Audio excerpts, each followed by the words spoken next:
Hai, jika ditanya gimana cara saya bisa membangun para leader muda yang hebat dalam network saya, maka satu kata yang saya yakini adalah adaptasi.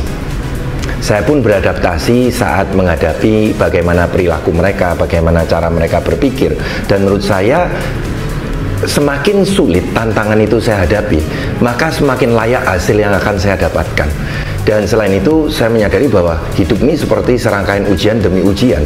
Dan hari ini saya diuji mungkin dalam level bagaimana saya bisa membangun para generasi muda yang tentunya ini akan menjadi leader masa depan kita ya.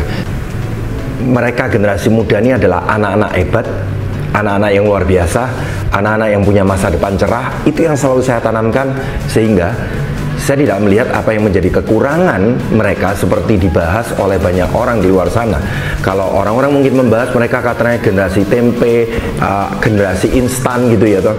Saya malah melihatnya dari sisi atau angle bahwa itulah kenapa mereka bisa diajak untuk kerja keras, diajak untuk bekerja lebih cepat. Karena apa? Instan mereka tuh menjadi sebuah kelebihan bahwa mereka tuh nggak mau lama-lama.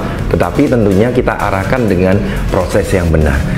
Ngomongin anak muda, sering dianggap sebagai generasi yang cari instan, terus kemudian ya susah fokus ya, gampang teralihkan, gampang untuk terinterupsi gitu ya, sehingga banyak dari mereka mungkin mikir, susah lah anak-anak muda ini untuk sukses membangun bisnis network atau jaringan.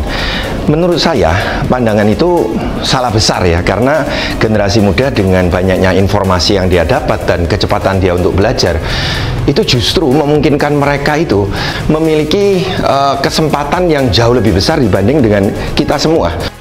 Nah, kalau saya pribadi, saya selalu mengarahkan dengan bagaimana menerapkan 2W dan 1H. Nah, W yang pertama itu adalah why. Saya selalu mengajak mereka untuk berdiskusi heart to heart untuk bisa menemukan apa sih sebetulnya yang menjadi tujuan hidup mereka. Mengapa mereka dilahirkan? Mengapa mereka ada di keluarga mereka saat ini? Mengapa mereka hari ini misalkan diberikan privilege yang lebih? Nah, saya akan berusaha untuk mendampingi mereka untuk bagaimana sih how to-nya, bagaimana sih cara untuk meraih hal itu. Ngomongin tentang menginspirasi orang lain, ada 2 poin penting yang kita tuh pasti perlu paham. Yang pertama adalah focus on others, dan yang kedua adalah integrity. Nah, maksudnya apa? Jadi yang pertama ini, banyak orang kalau ngomongin tentang menginspirasi itu selalu sibuk dengan apa yang mau aku omongin. Gua ini mau ngomong apa? Gua ini seneng apa? Dia tuh merasa seakan-akan aku ini merasa bahwa aku ini yang menjadi pusat atau center atas semuanya. Itu yang membuat orang lain malah boring dan nggak malah menginspirasi gitu ya. Tapi justru sebaiknya Anda mulai dari mendengarkan orang lain dulu. Apa yang menjadi needs-nya mereka, apa yang kemudian mereka paling hargai dalam hidup mereka, sehingga saat Anda bicara, Anda bisa langsung menyentuh ke hati mereka. Dan ini yang kedua yang paling penting. Menginspirasi itu bicara bukan apa yang kita katakan, tapi bicara apa yang kita lakukan.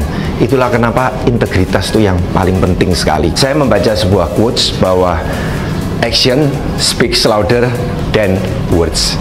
Perhatikan integritas Anda. Lakukan apa yang Anda ucapkan, maka di saat itulah mereka terinspirasi dengan setiap tindakan Anda.